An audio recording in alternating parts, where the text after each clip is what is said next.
আন্তর্জাতিক অবৈধ পাচার চক্রের মৃগয়া ক্ষেত্রে পরিণত হয়েছে সিপাহীজলা। বহিরাজ্য থেকে রাজু হয়ে যত নেশা সামগ্রী বাংলাদেশে পাচার হয় তার সিংহভাগ সিপাহীজলা জেলার বিশালগড় হয়ে বক্সনগর এবং সোনামুড়া থানার বিভিন্ন এলাকা দিয়ে সীমান্ত অতিক্রম করা হয় বলে অভিযোগ রয়েছে। পুলিশ এই অভিযোগের উপর সিলমোহর দিয়ে জেলার দুটি স্থান যথাক্রমে মেলাগড় এবং বিশালগড়ের চেলিখলা এলাকায় 24 ঘন্টার জন্য নাকা চেকিং পয়েন্ট বসিয়েছে। অভিযোগ, যাদের গোপন রফা রয়েছে, দিনরাত এই নাকা পয়েন্ট দিয়ে অবৈধ চিনি, পাজি সহ নেশা সামগ্রী বোঝাই গাড়ি দিব্যি চালাল দিচ্ছে, কোনো অসুবিধা নেই তাতে। শনিবার রাতে বিশালগড় থানাধীন চরিলাম করিমুরা এলাকার প্রদীপ নব এবং তার ভাই রাকেশ নম বাইকে চেপে মানিক্যনগর থেকে বাড়ির উদ্দেশ্যে রওনা হয়। তাদের মাথায় হেলমেট ছিল না। নাকা পয়েন্টে তাদের সিআরপিএফ জওয়ানরা আটকানোর চেষ্টা করলে তারা দ্রুত গতিতে সেখান থেকে পালিয়ে গিয়ে চেলিখোলা বাজারের একটি শাসক দলের পার্টি অফিসের সামনে গিয়ে দাঁড়ালে স্থানীয়রা দেখতে পায় তাদের নাক মুখ দিয়ে প্রচণ্ড রক্তক্ষরণ হচ্ছে। পরে স্থানীয়দের খবরে বিশালগড় অগ্নি নির্বাপক দপ্তরের কর্মীরা আহতদের ঘটনাস্থল থেকে উদ্ধার করে বিশালগড় মহকুমা হাসপাতালে নিয়ে যায়। আক্রান্তদের দাবি, নাকার দায়িত্বে থাকা পুলিশ এবং সিআরপিএফ জওয়ানরা তাদের মাথায় হেলমেট না থাকায় তাদের কাছ থেকে 500 টাকা দাবি করেছে। তারা ওই টাকা দিতে অসম্মতি জানানোই পুলিশ এবং সিআরপিএফ জওয়ানরা নাকি তাদের ব্যাপক মারধর করেছে। টাকা চাইছে। টাকা চাইছে? হ্যাঁ। তুমি কইতেকা কই এটা লইছলা? আমি শ্বশুরবাড়ি থেকে আইতে আসলাম। কোন তোমার শ্বশুরবাড়ি? মানিক্যনগর। কই যাইতে আসলা? বাড়িতে আইছি। কোন জায়গাত বাড়ি? সরিলাম। সরিলাম করিমুরা। করিমুরা। কি দিয়ে আইতে লইছলা? বাইক দিয়ে।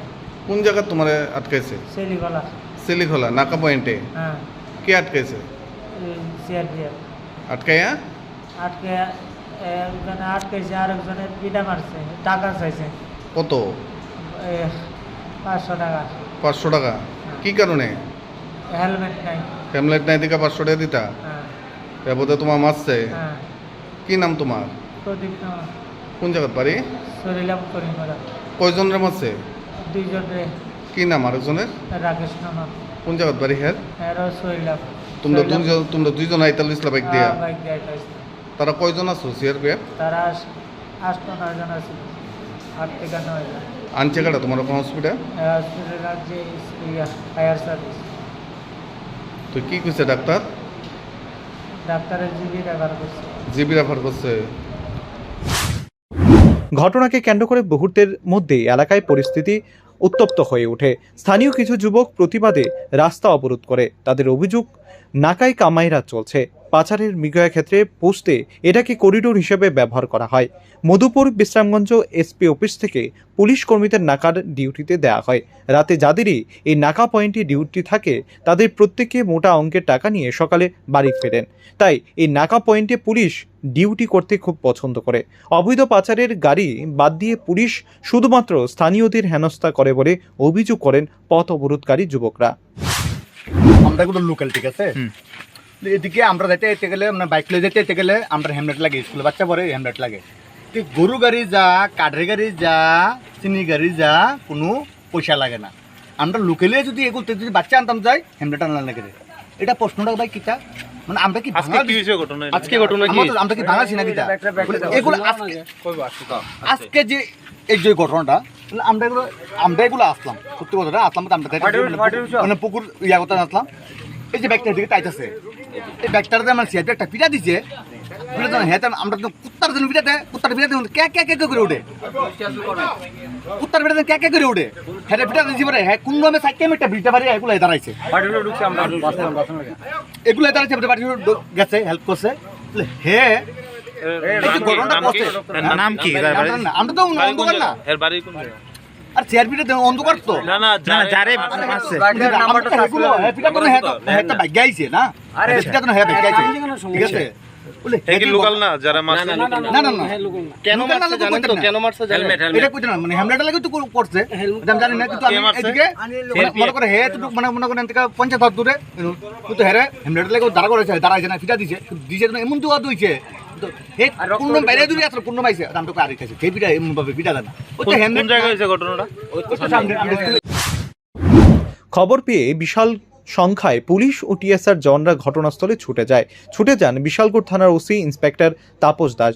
তিনি অবরোধকারীদের সাথে কথা বলে সড়ক অবরোধ মুক্ত করেন। সংবাদ মাধ্যমের মুখোমুখি হয়ে ইন্সপেক্টর তাপস দাস বলেন, দুই যুবক দ্রুত গতিতে বাইকে করে যাওয়ার পথে দুর্ঘটনার কবলে পরে এই ঘটনাকে অন্য ইস্যু বানিয়ে স্থানীয় কিছু উচ্ছৃঙ্খল যুবক এসে নাকায় হামলা করে রাস্তার উপর বসানো নাকার ট্রলি, পিচের ড্রাম সহ অন্যান্য সবকিছু রাস্তা থেকে উপড়ে ফেলে দেয়।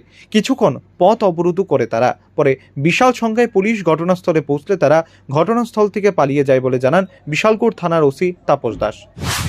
ঘটনা অ্যাকচুয়ালি আমরা এখানে ছেলিকলা একটু নাকা আছে, এটা 24 আওয়ার্সই থাকে। তো এখানে একটা ছেলে সম্ভবত অ্যাক্সিডেন্ট হয়েছিল, একটা বাইকে করে আইতেছিল, অ্যাক্সিডেন্ট করেছিল। তারপর রাস্তাও তো খারাপ, তো ফায়ার সার্ভিসে যথারীতি কেউ বা কাহারা খবর দিছে, হসপিটালাইজ করছে। তো এখানে কিছু মানে উশৃঙ্খল যুবক সম্ভবত তারাও ভাবছে যে মানে পুলিশের সঙ্গে নিয়ে কোনো সমস্যা হয়েছে। তো অ্যাকচুয়ালি এরকম কিছুই হয়েছে না, আমরা সেটা যে দেখলাম। এখানে লোকাল নেতৃত্ব যারা আছে তার সঙ্গে কথা কইলাম, তো আসলে অনেকজনই লোক আসিল। তো এটা ওখানে শর্ট আউট হয়েছে, এমনি কোনো সমস্যা নেই, সব নর্মাল। অনেকে কইছিল যে গাড়িও আটকে রাখছে ভাই, তো এটি এখন কিছু নাই, সব নর্মাল আছে। পথ অবরোধ এমন কিছু হয়েছিল না, এমন কিছু না, তবে ওই কিছু উশৃঙ্খল ছেলে যে দাঁড়ায় রয়েছে রাস্তার মধ্যে, আমরা এসে পরে তো গেছে গা, তো এটা হয়তো মনে হয়েছে এরকম আর কি। তো অ্যাকচুয়ালি এরকম না ঘটনা। স্যার, একটা ধারণা করা হইতেছে যে নাকা পয়েন্টটা ওঠানোর লেগে একটা দুষ্টচক্র এরকম কাজ করতেছে। দেখেন, এটা তো সবখানেই, এটা মানে একটা পার্সেন্টেজ তো আছে আমরা সমাজের মধ্যে যে এটা না থাকুক, বা এটা তো থাকেই। তো হবে, হইতে পারে, কিন্তু আমরা এটা কোনোদিন কামিয়াব হইতে দিতাম না। আমরা প্রশাসন এবং অ্যাডমিনিস্ট্রেশন যে ইনস্ট্রাকশন বা যেভাবে চলছে এটা এইভাবেই চলবো। অভিযোগ পাল্টা অভিযোগে মধ্যরাত পর্যন্ত উত্তপ্ত ছিল নাকা পয়েন্টের সংলগ্ন এলাকাটি। তবে যারা এদিন পথ অবরোধ করেছিল তাদের অধিকাংশই অবৈধ পাচার বাণিজ্যের সঙ্গে যুক্ত বলে এলাকার সূত্রে খবর।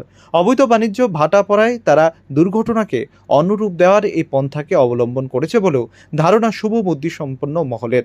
এখন দেখার পুলিশ প্রশাসন এই অবৈধ পাচারকারীদের বিরুদ্ধে কী ব্যবস্থা গ্রহণ করে। Bureau report, rising Tripura.